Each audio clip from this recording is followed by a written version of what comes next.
Hello friends, study hack with math channel में आप सभी का स्वागत है। आज का जो हमारा टॉपिक रहेगा उसमें वो होगा मैनिपुलेटर्स। अब मैनिपुलेटर्स क्या होते हैं, कितने टाइप्स के होते हैं, कहाँ पर इनको यूज किया जाता है, इनका मीनिंग क्या है, ईच एंड एवरीथिंग इस वीडियो में आज हम डिस्कस करेंगे। तो वीडियो के साथ बने रहें। तो चलिए वीडियो को स्टार्ट करते हैं और देखते हैं manipulators. Manipulators are used to display the modification और the manipulation on the data.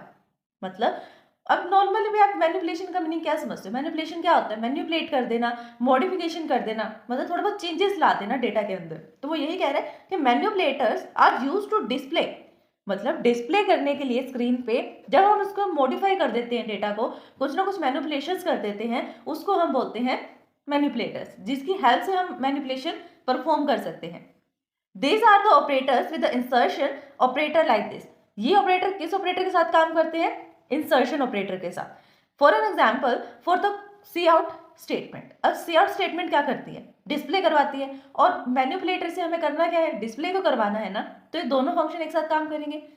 C out जो है वो हेल्प करेगा किसको? मैनिपुलेटर्स को डिस्प्ले होने में। टू एक्सेस दिस मैनिपुलेटर्स, इन मैनिपुलेटर्स को एक्सेस करने के लिए this file is iomanip.h। iomanip.h नाम से जो हेडर फाइल है, इसका यूज क्यों होता है कि जब कभी भी हमें अपने प्रोग्राम में, अपने फंक्शन के अंदर मैनिपुलेटर्स का यूज करना है तो उससे पहले हमें हेडर फाइल को इंक्लूड करना पड़ेगा। जैसे कि हम से आउट का, से इन का यूज करते हैं, इन सब फंक्शंस का जब हम यूज करते हैं, ऑब्जेक्ट का यूज करते हैं, तो उससे पहले हम हेडर फाइल डालते हैं ऊपर #include iostream.h, क्योंकि iostream के अंदर ही हमारे से इन और सी आउट फंक्शन जो है वर्क करते हैं। तो ऐसे ही जो भी मैनिपुलेटर्स हैं वो किसके अंदर वर्क करते हैं? iomanip.h में। जब तक हम इस हेडर फाइल को ऐड नहीं करेंगे अपने प्रोग्राम में, हम किसी भी मैनिपुलेटर का यूज नहीं कर पाएंगे। This header file should be included in the program, मतलब इसको यूज करने के लिए प्रोग्राम में हमें iomanip.h नाम से जो हेडर फाइल है उनको यूज करना पड़ेगा, इंसर्ट करना पड़ेगा। The most commonly use manipulators are it. कौन से ऐसे मैनिपुलेटर जो मोस्टली हम यूज करते ही करते हैं फ्रिक्वेंटली में? तो सबसे फर्स्ट मैनिपुलेटर आता है एंडल। एंडल भी क्या एक मैनिपुलेटर है? आप सब जो प्रोग्राम लिखते हैं उसमें एंडल का कहीं ना कहीं यूज करते होंगे फॉर्मेटिंग करने के लिए। आप चाहते हैं कि जो भी आपने लाइन लिखा, जैसे ए को डिस्प्ले करवाया, बी की वैल्यू को डिस्प्ले करवाया, तो आप ये चाहते हैं कि जैसे ए की वैल्यू डिस्प्ले हो रही है, डिस्प्ले होने के बाद वन लाइन का गैप आ जाए, एक वैल्यू यहाँ डिस्प्ले हो तो दूसरी यहाँ पर। तो इस गैप को लाने के लिए या तो आप /n का यूज करते हो, लाइन ब्रेक, या फिर आप एंडल फंक्शन का यूज करते हो, एंडल मैनिपुलेटर का यूज करते हो, जिससे वो एक लाइन ब्रेक दे देता है, नेक्स्ट लाइन में आता है नेक्स्ट ऑब्जेक्ट। तो इसमें क्या होता है मैनिपुलेटर में? This is pre defined iostream manipulator. ये प्री डिफाइंड मैनिपुलेटर है iostream.h हेडर फाइल में। इसलिए अगर हम इस मैनिपुलेटर को यूज करने के लिए, एंडल को यूज करने के लिए iomanip.h का यूज ना भी करें तब भी वो चल सकते हैं, क्योंकि ये iostream.h में भी इंक्लूडेड है। It is equivalent to the endl new line, मतलब /n के इक्वल होता है, या तो हम /n लगा लें या एंडल फंक्शन लगा लें।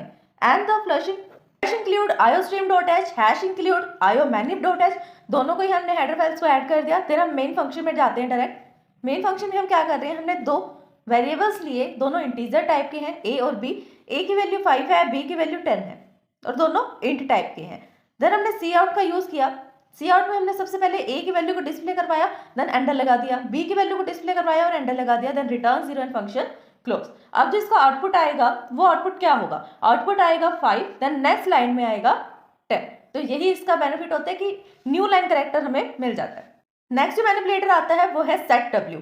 setw का क्यों यूज होता है? The setw manipulator is used to specify the required field as for displaying an output value.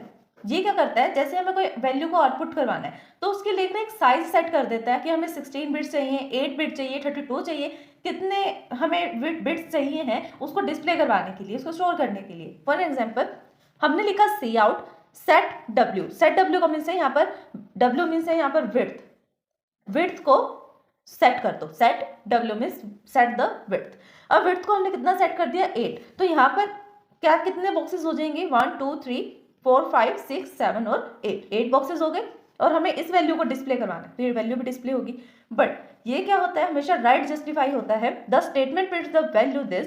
इस स्टेटमेंट ने क्या करा? इस पर्टिकुलर वैल्यू को डिस्प्ले तो करा, उतने ही बिट में करा जितने में आपको चाहिए था setw8 में। देन बट ये राइट जस्टिफाई फील्ड है 8 कैरेक्टर के लिए, मतलब इस फील्ड के अंदर सिर्फ 8 ही कैरेक्टर स्टोर हो सकते हैं।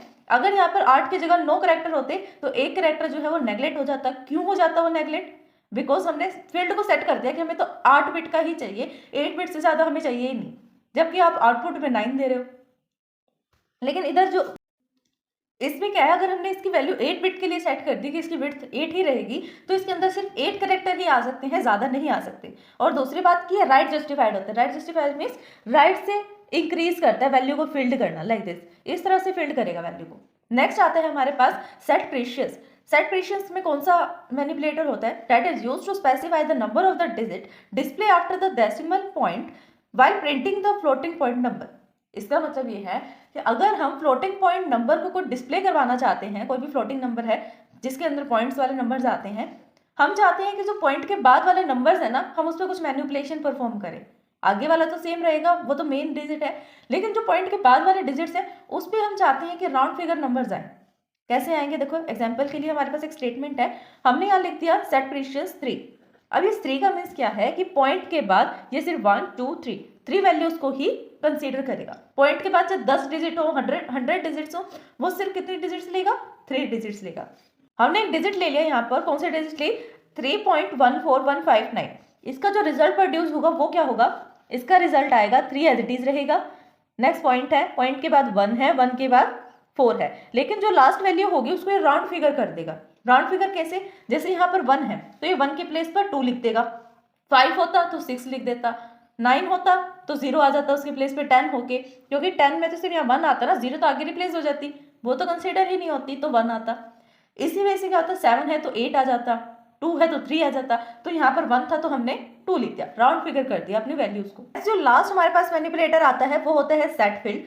सेट फील्ड में क्या होता है? It is used to specify the character that is field unused portion of the field.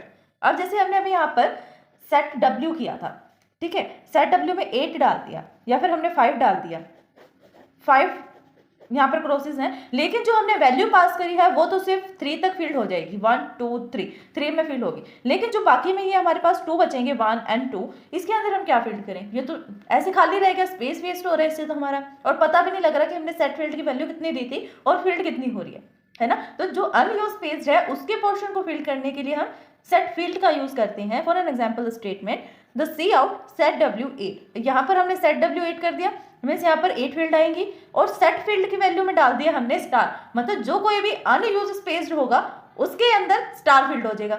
Star कैसे? जैसे ये यहाँ पर हमारे पास सिर्फ 4 वैल्यू है और 8 का स्पेस है, तो 4 वैल्यू में तो 4 वैल्यू फिल हो गई, लेकिन बची हुई जो अनयूज्ड स्पेस था उसके प्लेस पे क्या फील्ड हो गया? स्टार। तो यही होता है सेट फील्ड का काम। ये था हमारा आज का टॉपिक, मैनिपुलेटर्स क्या होते हैं और कितने टाइप के होते हैं, कैसे इनका यूज किया जाता है। आई होप कि वीडियो आपको समझ में आएगी।